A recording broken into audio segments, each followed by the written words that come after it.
Hello friends, तो आज की वीडियो में समझने वाले हैं वोकैबुलरी का मतलब क्या होता है और समझने की वोकैबुलरी का जो होती है हम कितने तरीके से राइट कर सकते हैं। कुछ एग्जांपल के जरिए हम समझेंगे, ठीक है, कि वोकैबुलरी को हम कितने तरीके से राइट करते हैं।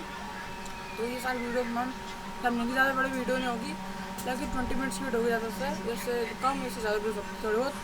तो आज की वीडियो को हम शुरू कर रहे हैं।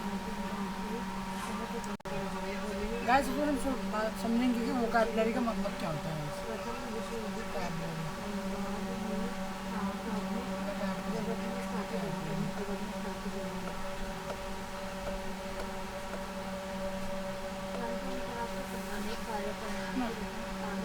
वोकैबुलरी का मतलब क्या होता है?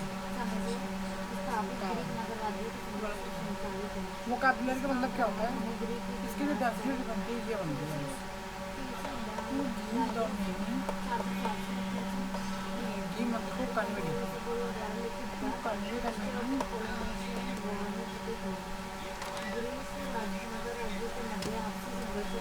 Convey the meaning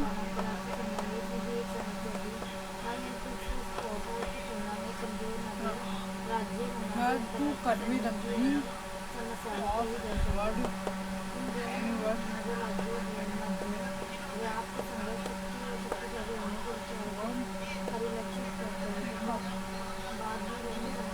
known as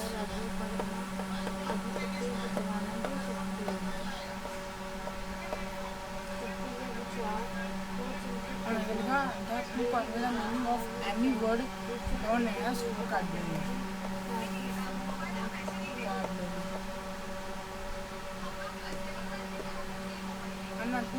To convey the meaning of vocabulary. कोई मीनिंग लोग कोई वर्ड लिखते हैं तो उसका मीनिंग क्या होता है ना, उसे मतलब वोकैबुलरी कहते हैं। अब देखो, मीनिंग को हम कई तरीके से कन्वे कर सकते हैं ना। अब जैसे मान लो मैं एक एग्जांपल से बताता हूँ। हाँ, जैसे मैंने को ऐसे को मीनिंग भी होता है, हम तीन तरीके से कन्वे करते हैं।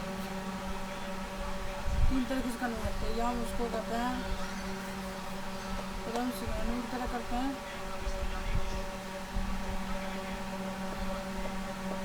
सिनोनिम की तरह करते हैं। दूसरा, या हम ऑपोनिम की तरह करते हैं।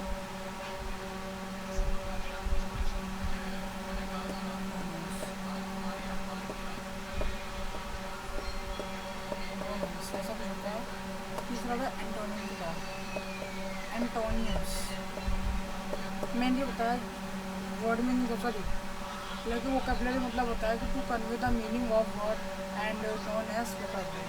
लेकिन किसी भी वर्ड का मीनिंग कन्वे करते हो तो उसे हम कहते हैं वोकैबुलरी कहते हैं।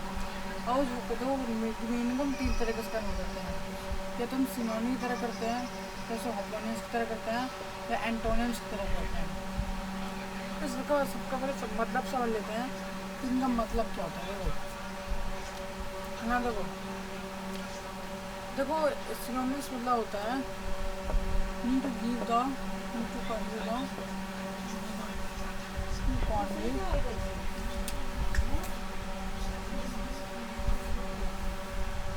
To convey the meaning, to convey the meaning, to convey the same meaning, है ना, to convey the same meaning.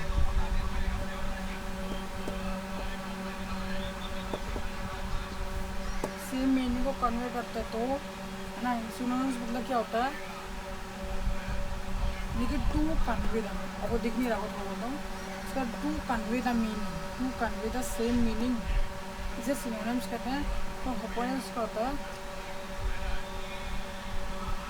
यानी कोई सेम मीनिंग जिसमें ना कोई टू कन्वे द, कुछ से मान लो कोई दो वर्ड्स लिखता हूँ तो उसकी जो साउंड इफेक्ट होगा एक जैसा होगा, to convey the same sound.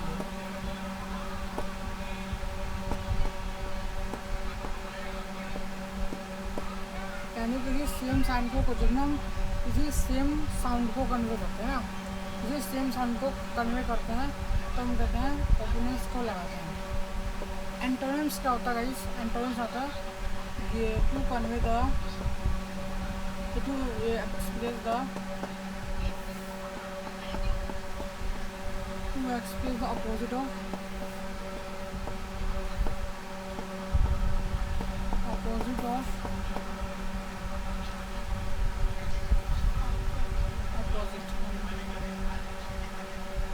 opposite to express the opposite word, opposite meaning of word.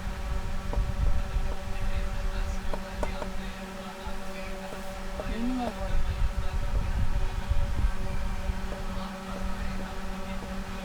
यानी एंटोनिम्स मतलब क्या होता है? एंटोनिम मतलब क्या होता है? To express the opposite meaning of word.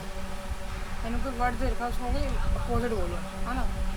ऐसे मैं बोलता हूँ कोई अप लिखा है, मैं कोई इजी लूँगा, डाउन हो सकता है।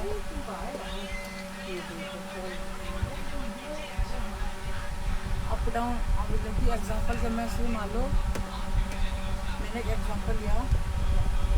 एंटोनिम्स मतलब क्या जान लो।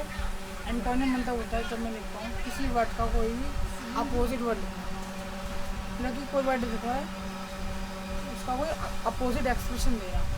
यानी मैं आपका लिखता हूँ तो डाउन होता है ना। तो मान लो मैंने लिखा बोरिंग, इसका जो होता है इंटरेस्टिंग है ना, इंटरेस्टिंग। यानी बोरिंग का अगर हम एंटोनिम करते हैं तो इंटरेस्टिंग होता है ना। तो सही आता है। तो ये होता है एंटोनिम्स। अभी देखो, तो एंटोनिम मतलब किसी भी वर्ड का अपोजिट मीनिंग देना। ये कोई वर्ड लिखा है उसका अपोजिट बताओ, है ना। जैसे मैं लिखता हूँ, मैंने लिख दिया इफेक्टिव, इफेक्टिव लिखा, तो इसका इफेक्टिव इनइफेक्टिव, यानी जो लिखा है इफेक्टिव लिखा है। अगर मैं इन इफेक्टिव का जो एंटोनिम क्या बनेगा, यानी इसका जो अपोजिट वर्ड क्या बनेगा, अपोजिट वर्ड बनेगा इनइफेक्टिव। अगर मैं इसका अपोजिट करता हूँ तो ये बनेगा इनइफेक्टिव बन जाएगा। तो इस तरह से कब मैं किसी वर्ड को अपोजिट कर रहा हूँ।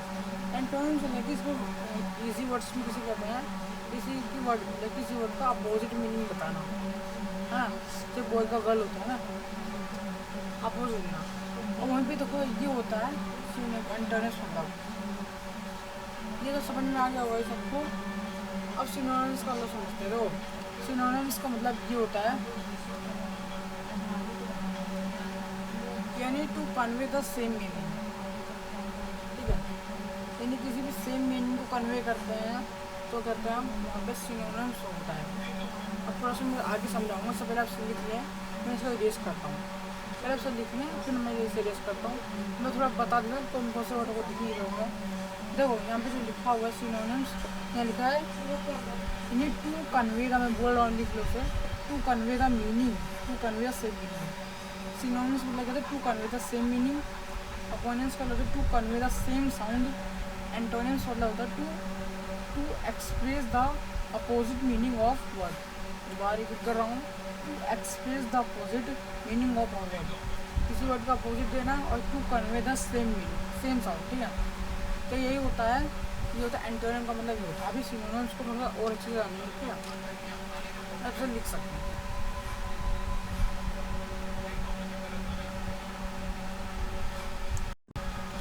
गाइस वीडियो सब जानेंगे सिनोनिम्स मतलब क्या होता है।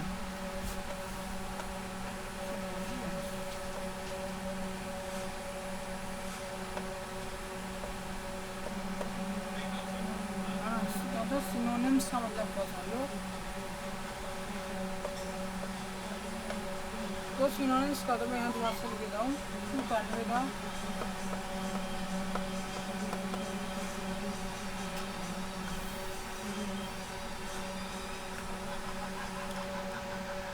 Convey the same meaning, sorry same meaning यानी उसका कोई सिमिलर मीनिंग देना, सिमिलर मीनिंग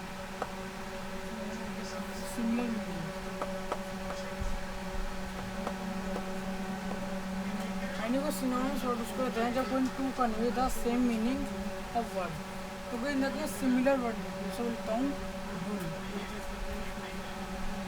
मैंने एग्जाम्पल लिया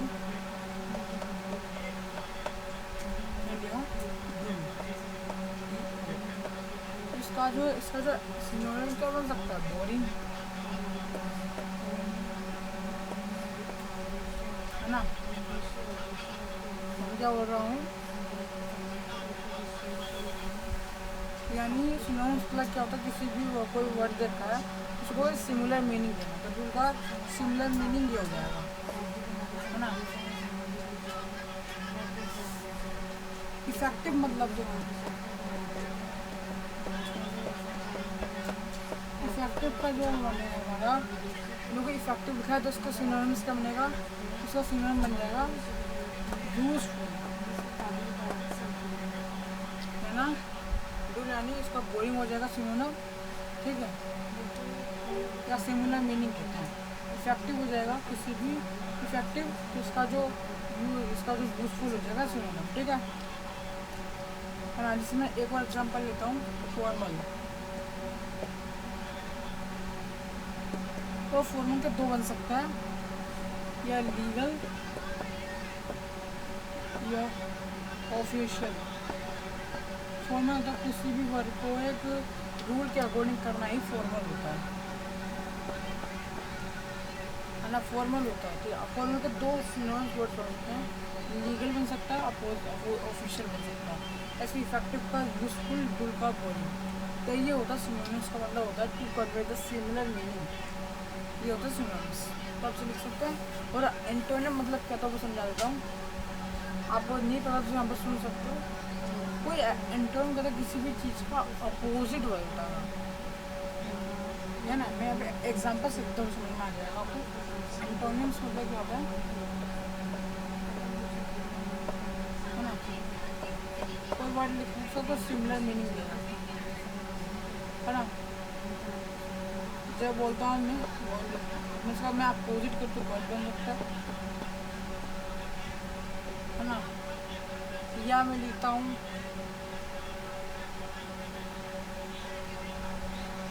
अच्छा लिखता है बोरिंग, तो इसका जो इंटरेस्टिंग,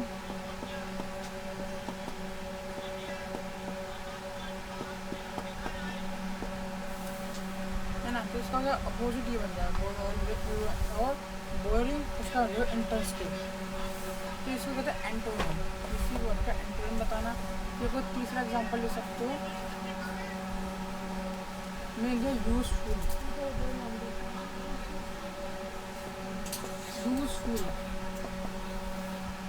यूजफुल का करोगे तो बन जाएगा इनएफेक्टिव,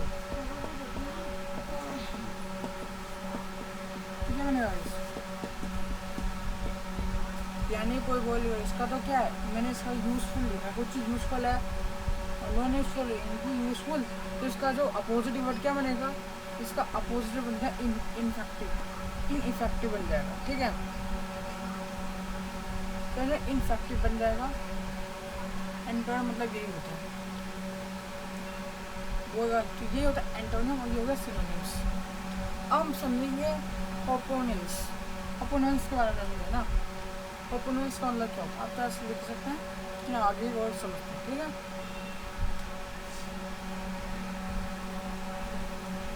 मैं थोड़ा बड़ा बता देता हूँ, कुछ वर्ड आपको दिख नहीं रहूँगे, उसके लिए मैं माफ़ी चाहूँगा आपसे।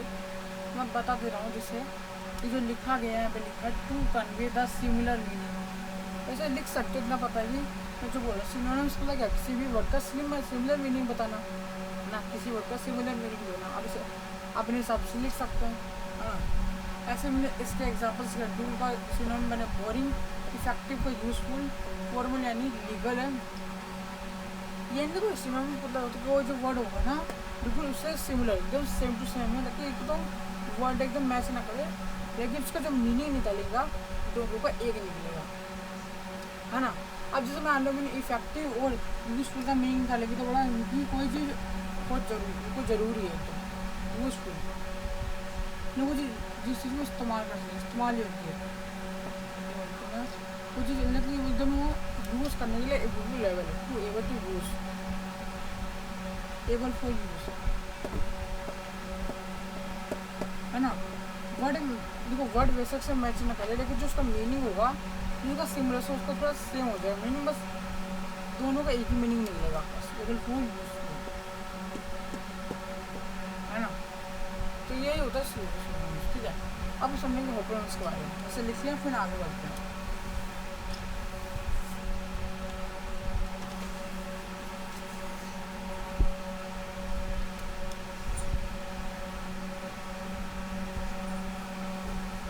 ठीक है,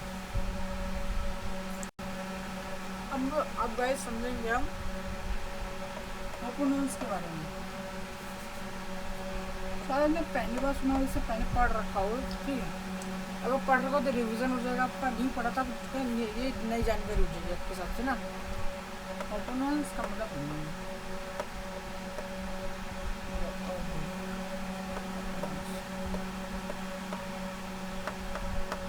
काफ़ी इंटरेस्टिंग लगता है मुझे, है ना।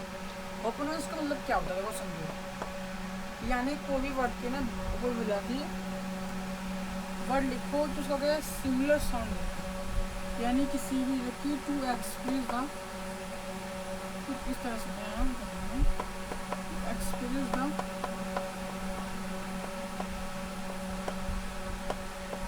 Express the similar sound.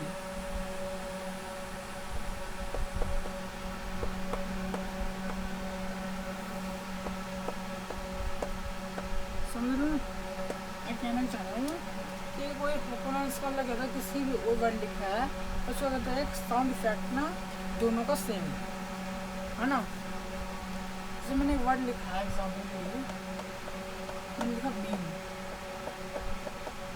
Been का देखो बीन को मिस लिख सकते हैं बीन, है ना। ये बीन का मतलब होता है, ये बीन क्या होता है, ये पास्ट पार्टिसिपल है, तो ये पास्ट पार्टिसिपल है ना, यार जो बीन है ये पास्ट पार्टिसिपल है,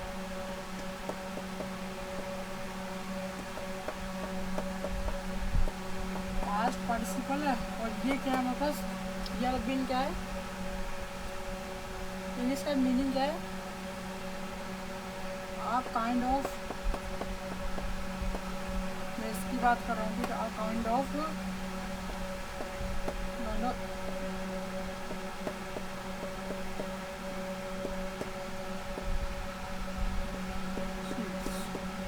सीड्स में बीज होते हैं, ठीक है। ये इसका मीनिंग हो गया इसका मीनिंग। तो आप इससे एक और निष्कर्ष, एक और कैलकुलेशन निकाल सकते हो इसका दो सॉरी देखो ये तो पता ही नहीं कि किसी भी सिमिलर साउंड को इसका जो साउंड इफेक्ट है सेम होता है जो, लेकिन इसका जो मीनिंग निकलेगा जब वो दो वर्ड का हमको या उसका मैं किसी वर्ड का होपोनिम्स करता तो दो जिसका होपोनिम्स करा आपने जिस वर्ड का तो उसका जो मीनिंग निकल सकता है ना, जिसके लिए मीनिंग इफेक्ट होगा वो कैसा होगा, इस सेपरेट।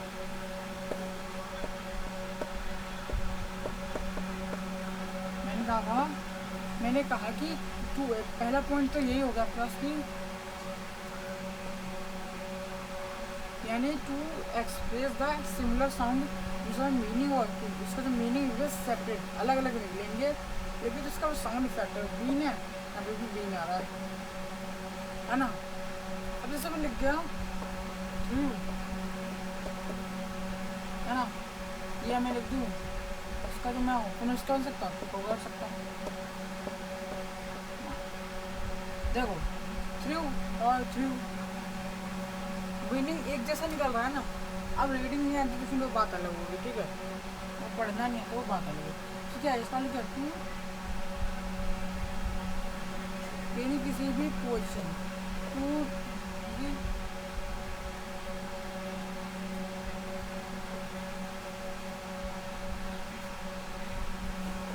पोजीशन चेंजिंग,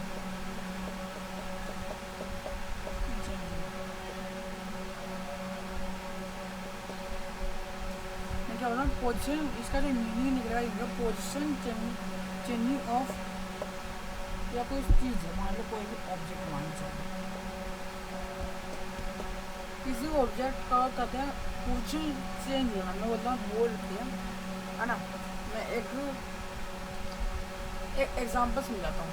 इससे पहले बस थ्री, पहले ये समझ लो कि तो यहाँ पे थ्रू लिखा है, थ्रू में दोनों का मीनिंग क्या है, सॉरी इन दोनों का जो साउंड इफेक्ट है सेम है। क्या दोनों को जो साउंड इफेक्ट है सेम है। आपको दिखने आ तो थोड़ा इसके लिए बता दूँ क्योंकि मैं जो लिखा है इधर मैंने लिखा है, ये लिखा जो इन बीन है, मैं बता के बताना ओपोनेंस का लगा होता है कि to express the similar sound. लोग किसी वर्ड को ओपोनेंस करते हैं तो उसका जो ओपोनेंस किया गया वर्ड होता है ना, जिसका वर्ड को ओपोनेंस करते हैं उसके साउंड भी सेम होती है और जिसका किया गया है, जिसका किया गया उसका भी होता है। ये मीनिंग लिखा है, इसका जो जिनका मीनिंग निकलता है हमेशा अलग अलग होता है हमेशा, है ना। जैसे यहाँ पे भी दिख रहा होगा ये थ्रू लिखा है, थ्रो लिखा है, बता दूँ ये थ्रो लिखा है। तो जिसका मीनिंग लिखा किसी भी चीज़ में, किसी चीज़ को गिराना, थोड़ा सा ये मैं ऐसा करूँगी, ये चीज़ थोड़ा सा मैं गलत लगी होगी, ये चीज़ इस पर थोड़ी सी अप्लाई कर जाएगी। और ये इसका भिन्न मीनिंग से समझ सकते हो कि इसका लिखेंगे गिराना, गिरना, सॉरी गिरना लिखिए इसका, गिरना। ये थ्रू और थ्रू, सॉरी थ्रू फिर थ्रू। तो क्या मीनिंग देखो इसमें साउंड इफेक्ट तो सेम है लेकिन जो है दोनों में फ़र्क है ना। एक और वर्ड बोलता हूँ, ठीक है, जैसे मान लिया मैं एक और वर्ड है, जैसे मैं इरेज कर रहा हूँ, ठीक है, ये थ्रू लिखा है, थ्रो लिखा है, दोनों का साउंड इफेक्ट सेम है बट मीनिंग सेपरेट है। अब मैं मिटाऊँ, अब मैं एक और वर्ड कुछ और एक और वर्ड लिखता हूँ फिर क्लास को खत्म। इसमें लिखा अलाउड, अलाउड लिखा, अलाउड अलाउड लिखा, फिर मैं एक और लिखा, इसका ओपोनेंस क्या बनेगा, बनेगा allowed, no allowed, allowed meaning तो दो फर्क है। तो कुछ ऐसे आज मैं लिखता हूँ थ्रू या थ्रो, ये भी वही लिखा जो हो सकता है, या मैं लिखूँ 8 या 8, या मैं लिखूँ कैनवास, या मैं लिखूँ कैनवास,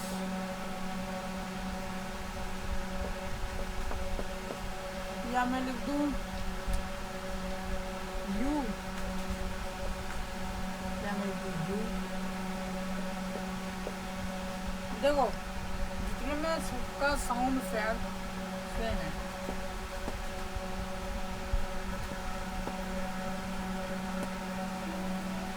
है ना।